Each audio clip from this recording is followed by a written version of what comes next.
कहा उनसे हाथ मिला लिया जाए। मुकामी वर्कर्स से राय लिए बगैर उन्हें मनपसंद लोगों को वोट डालने का कहा जाए। वो जो यू टर्न लेने वालों को बड़ा लीडर समझे, जो 90 दिन का कहकर 2.5 साल में भी तब्दीली ना ला पाए, जिसकी जमात का नाम तो तहरीक इंसाफ हो, लेकिन उस जमात में इंसाफ के लिए आवाजें उठें। तो ये है मेरे कप्तान, ये है उनकी पार्टी और इसमें लड़ाई हो रही है। सेनेट के टिकट का हकदार कौन है, इसके लिए इंतहाई तजुर्बाकार पार्लिमानी बोर्ड बनाया गया, जहां ये तजुर्बाकार लोग उन लोगों को टिकट के लिए चुन लें जिनका पार्टी और सियासत में कोई तजुर्बा ही ना हो। जब सेनेट की टिकटें तकसीम करते करते पार्टी तकसीम हो जाए तो नाज़रीन, ये है मेरे कप्तान, ये है उनकी पार्टी और उसमें लड़ाई हो रही है। बलूचिस्तान से पहले अब्दुल कादिर नामी एक सरमायाकार को टिकट दिया गया जिसे पीटीआई वाले जानते तक नहीं थे। यह फैसला खुद पार्टी रहनुमाओं के लिए सरप्राइज बन जाए और बलूचिस्तान में अरकान की पार्टी छोड़ने की धमकी के बाद इस फैसले को वापस लेना पड़ जाए।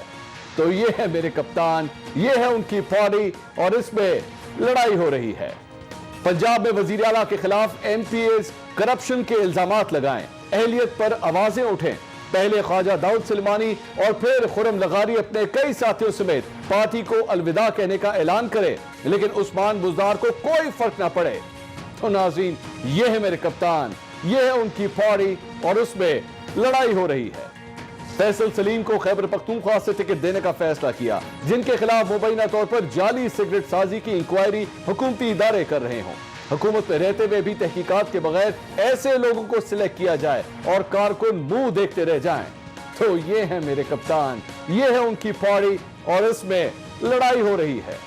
खैबर पख्तूनख्वा में नजीउल्लाह खटक के नाम पर एतराज हो, वो फैसल वाडा जो दोहरी शहरियत को छुपाने पर नाअहली से दो चार हो सकते हैं, उन्हें और सैफुल्लाह अबड़ो दोनों को सिंध में वोट देने पर पार्टी में फूट पड़ जाए। तो ये है मेरे कप्तान, ये है उनकी पार्टी और उसमें लड़ाई हो रही है। मुंतखब नुमाइंदों के बजाय काबीना को गैर मुंतखब अराकीन से भर लिया गया।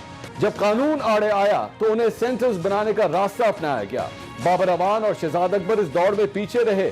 वजीर खजाना अब्दुल हफीज शेख को टिकट तो मिल जाए पर वोट देने वाले कई सवाल उठा दें। तो नाज़रीन, ये है मेरे कप्तान, ये है उनकी पार्टी और उसमें लड़ाई हो रही है। ये बताइएगा कि ये कैसी पार्टी हो रही है कि सेनेट के इलेक्शंस के हवाले से आप लोग एक जगह कहते हैं कि ओपन बैलेट होना चाहिए, लेकिन जिस तरह टिकट बांटे गए हैं और उसके बाद पार्टी के अंदर जो कुछ हो रहा है, सर ये शफाफियत ही क्या? मंसूर साहब बहुत शुक्रिया, आपने हमारी पार्टी की बात की। तो हमारी पार्टी इंशाअल्लाह पाकिस्तान में हर अगले इवेंट पे शफाफियत की तरफ मुल्क के निज़ाम को लेके जा रही है। आपने टिकट की बात की तो पंजाब में टिकट आपको गिरा देता हूँ। सैफुल्लाह नियाजी जो पार्टी के पहले दिन से हमारे कारकुन हैं और खान साहब के साथ पहले दिन से चल रहे हैं, उनको टिकट मिला। एजाज चौधरी साहब को टिकट मिला, ओन अब्बास को टिकट मिला।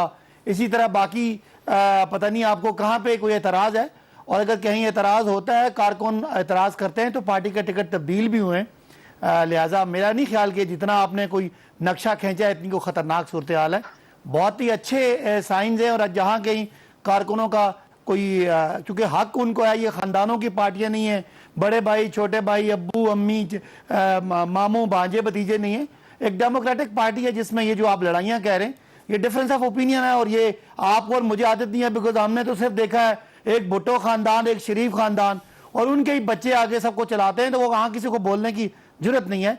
पीटीआई एक डेमोक्रेटिक पार्टी है, इंट्रा पार्टी इलेक्शन है, इसमें ग्रुप्स होते हैं, इलेक्शन लड़ते हैं, एक दूसरे की मुखालफत होती है। तो आप और मैं, मेरा ख्याल है अपने आप को इस जमहूरी अंदाज से आप हमें आदी हो जाना चाहिए, क्योंकि पाकिस्तान बदल चुका है। फैसल वाडा साहब को इसीलिए टिकट दिया गया था। फैसल वाडा पीटीआई का एक नजरियाती कारकुन है। हो सकता है पार्टी में अंदर तंजीमी तौर पे इख्तलाफात होते हैं, अब आपको एतराज हो सकता है, लेकिन हम समझते हैं, हमारी पार्टी समझती है, हमारा कायद समझता है किसको कहाँ खिलाना है। We, the office bearers of the 3 regions of Sindh, are extremely disappointed with the entire process of selection of party candidates in Sindh. In this regard, we want the nominations of our proposed nominee should be allowed. Please facilitate so that we can submit his nomination papers. In this context, we would propose the name of this person when you meet us in person. Governor Sindh को पाकिस्तान तहरीक इंसाफ के अपने लोगों ने vote ये खत लिखा है, मेरे ख्याल में आप तक भी पहुंच चुका होगा। एक शख्स फैसल वाडा साहब जो इस वक्त कौमी असेंबली के मेंबर हैं, ऐसी क्या जरूरत महसूस हो गई कि उनको सेनेट का टिकट देना बहुत लाजमी था? क्या इसकी ये वजह है कि दोहरी शहरियत का जो केस चल रहा है उसके अंदर फैसल वाडा साहब के लिए बड़ी प्रॉब्लम्स खड़ी हो सकती हैं? ये वजह है इसकी? मंसूर, आप अपने दिल पे हाथ रख के बताएंगे, जो मरूसी पार्टियां हैं जी जी, इनमें किसी को जरूरत है कि पार्टी किसी टिकट होल्डर के खिलाफ इस तरह खड़े होकर उस पर एतराज करे?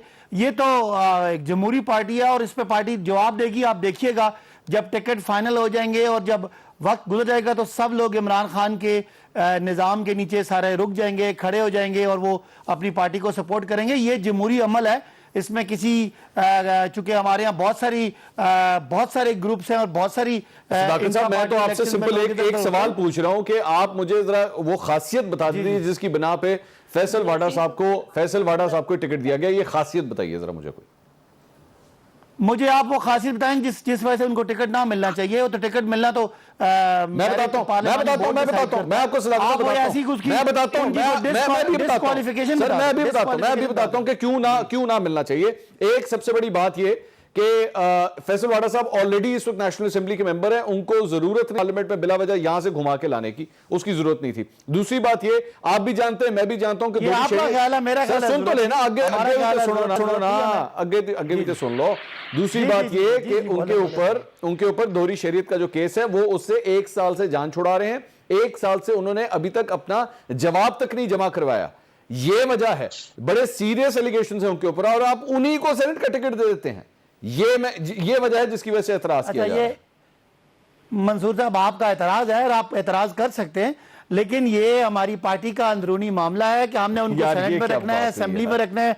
आज सुन लेना, जवाब सुन लेना। आपको पसंद नहीं आ रहा तो आपकी मर्जी है, लेकिन सुन लेना, जवाब सुन लें। मेरे भाई, आज तक वो अहल पार्टी के ओहदेदार हैं और अहल असेंबली के मेंबर हैं। उनको कौमी असेंबली से छुड़ा के सेनेट में लेके जाना, सेनेट से असेंबली में लेके आना, ये पार्टी का अंदरूनी मामला है। आज तक कोई उन पे पाबंदी नहीं है। हाँ, केस में कोई जल्दी या देर वो चीजें हैं, वो लॉ का एक लीगल प्रोसेस है। आप उसको ये नहीं कह सकते कि कोई नवाज शरीफ साहब की तरह नाअहल हो गए, हम नाअहल बंदे को लेके आ रहे हैं। वो तो उनका जवाब है, अभी अदालत का फैसला आएगा। अगर वो अहल होते हैं तो लड़ेंगे, नाअहल हो तो फारिग हो जाएंगे। हम थोड़ी की बात। चले ये जाते जाते एक जल्दी से, यानी कि वो अगर वहां पे वो केस हार गए तो आप लोग उनको सेनेट से भी फारिग कर देंगे, यही कहते हैं कम से कम। देखिए ना, अगर वो केस खुदा न खास्ता हार जाते हैं और उन पे कोई ऐसी बार लगती है तो हम उनके लिए कोई सड़कों पे नहीं निकलेंगे कि जी आपने फैसल वाडा को क्यों निकाला। हम आईन और कानून को मानने वाले लोग हैं। बाकी जमहूरियत में एक टिकट की जगह 10 लोग होते हैं, 9 लोग कहते हैं इसको वापस करें। वो उनकी शिकायत आपसे या मुझसे नहीं है, उनकी शिकायत पार्टी के पार्लिमानी बोर्ड से है और पार्लिमानी बोर्ड कंसिडर करेगा। हो सकता है फैसल वाडा साहब को पार्लिमानी बोर्ड के नहीं टिकट। अज़मा बुखारी साहिबा, कानून की जहां पे बात हो रही थी, मैं अभी प्रोग्राम में आने से पहले मैं माजी के चंद वो जाहिर बात है रिसर्च कर रहा था।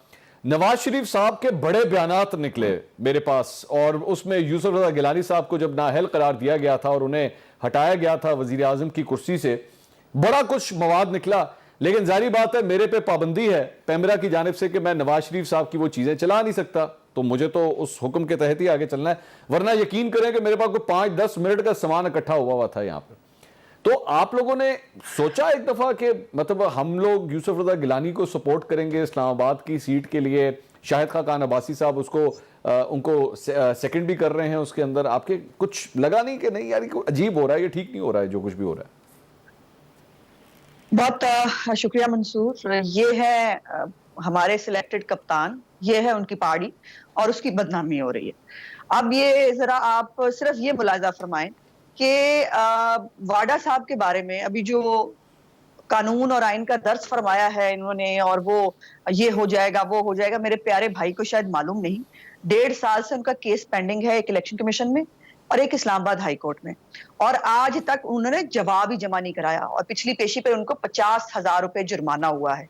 उन पे सिर्फ दोहरी शरीयत का इल्जाम नहीं है, उनके ऊपर अपने मुलाजमों के नाम पर जो है वो प्रॉपर्टी रखने का भी इल्जाम है, उनके ऊपर ऑफशोर कंपनियों का भी इल्जाम है, उनके ऊपर कुछ जाती किस्म के भी इल्जाम हैं। सो ये बात इतनी सादी है नहीं। वो आपका मशहूर कॉल था ना कि तलाशी दो और रसीदां कर दो, तो फिर आप कर दो ना रसीदें, जवाब क्यों नहीं देते? और अब ये नया टैक्टिक निकाला गया है फैसला को जो है वो स्केप देने का इनके मुताबिक, लेकिन ये बैकफायर करेगा, आप देखिएगा।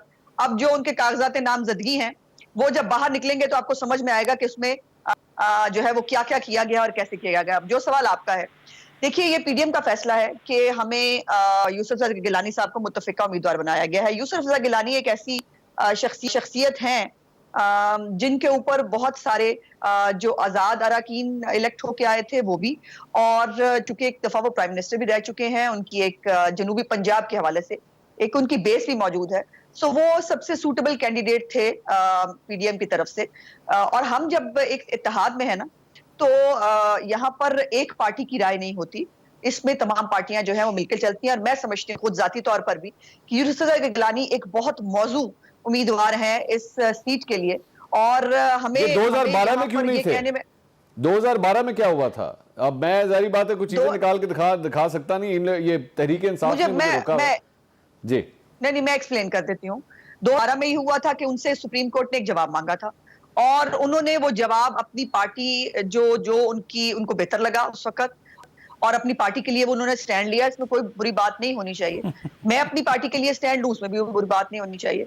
सो वो कानून के मुताबिक ठहराया गया, वो अलग बात है कि ये कवानीन जो है पीपल्स पार्टी और पीएमएलएन के वजीर आजमों के लिए और होते हैं, हमारे लिए कुछ और बातें होती हैं। वजीर आजम को बुलाया जा सकता है, सब कुछ हो सकता है, वजीर आजम जवाबदेह होता है, लेकिन इमरान खान साहब के लिए जो है वो यही रिमार्क्स आते हैं कि जी उनको नहीं बुलाया जा सकता। मैं इमरान खान साहब पे तो आता हूं। तो मेरा सबसे पहले सवाल का जवाब ये तो दें कि जब वो इस्तीफा नहीं दे रहे थे, आपको याद होगा वो speaker national assembly Fahmida Mirza साहिबा उस स्पीकर थी, उनके हवाले से एक डिबेट शुरू हुई थी कि ये पोस्ट ऑफिस नहीं है, स्पीकर ने जो रूलिंग देनी है वो उसके मुताबिक ही चलेंगे। आप लोग बार बार कहते थे यूसुफ रजा गिलानी इस्तीफा दो, वहां से हटो, प्राइम मिनिस्टर की सीट खाली करो। आज आपकी पार्टी उन्हीं को सेनेट में ले जाने के लिए तगोदौ करेगी। मेरा मतलब है क्या तो ये खुला तजाद नहीं? अजीब बात है ना मंसूर, आप अजीब बात कर रहे हो। फिर उन्होंने इस्तीफा दिया ना, इस्तीफा देकर वो जो है वो नाअहल हुए ना, और उनको जो है वो कितने सेकंड्स की सजा मिली ना, तो जो उनकी सजा बनती थी कोर्ट ने दी, उन्होंने भुगत लिया। अब क्या उनको तख्तादार पे लटकाने का आपका प्रोग्राम था, या आपको क्या कहना चाह रहे हैं आप? नहीं, मैं ये कहना चाह रहा हूं अज़मा साहिबा, मैं ये कहना चाह रहा हूं कि एक शख्स के खिलाफ आपकी पूरी पार्टी एक जमाने में खड़ी रही, आज सिर्फ और सिर्फ इमरान खान साहब की दुश्मनी में ही आपने यूसुफ रजा गिलानी को भी एक्सेप्ट कर लिया कि हाँ चलो ठीक है, कुछ नहीं होता। यूसुफ इमरान खान से कहीं ज्यादा उनका कोई मैच ही नहीं बनता भाई। और मैंने जैसे पहले गुजारिश की कि उनको जो सजा मिली, उन्होंने वो सजा काट ली ना, और काटने के बाद जो है वो नाहल भी हुए, वो घर भी चले गए। अब इससे ज्यादा अगर जो जुर्म था उनका उनके ऊपर सजा मिल गई, उन्होंने वो काट लिया, मजीद आपस में क्या चाहते हैं? तो वो फिर सारी इस तरह जिंदगी तो के कल को लिए आपकी इस तरह तो फिर कल को आपकी जहांगीर खान तरीन से भी दोस्ती हो सकती है, कल को फिर इमरान खान से भी दोस्ती हो सकती है, तो फिर असूल तो कुछ भी ना हुए ना। नहीं, ये क्या बात है? अजीब बात करें। मैं दोबारा गुजारिश करने की कोशिश करती हूँ 2 जुमलों में, अगर मैं समझा पाऊं तो। वो ये है कि हमारा उस वक्त स्टांस था कि यूसुफ रजा गिलानी साहब को, चूंकि सुप्रीम कोर्ट का ऑर्डर है, उनको रिजाइन कर देना चाहिए, और उन्होंने रिजाइन किया। सुप्रीम कोर्ट ने उनको चंद सेकंड्स की सजा दी, उन्होंने सजा भुगत ली। और उसके बाद जाहिर है सजा के बाद ये भी कानून का एक असूल है मंसूर अली खान साहब, कि जो सजा आपको मिलती है, सजा के बाद आप सजा काटने के बाद आप नॉर्मल इंसान हो जाते हैं। फिर अगर उसके खिलाफ ताहयात और वो वाली बात ना है जो मैंने कहा था ना, आपने उसको बड़ी कन्वीनियंटली नजरअंदाज कर दिया कि पीपल्स पार्टी और नून लीग के वज़ीर आज़म के लिए कानून पर इंसाफ के मेयार और है मेरे भाई, और इमरान खान साहब जो है उनके लिए कानून के मेयार और हैं। यही तो रोना है और यही लड़ाई है हमारी।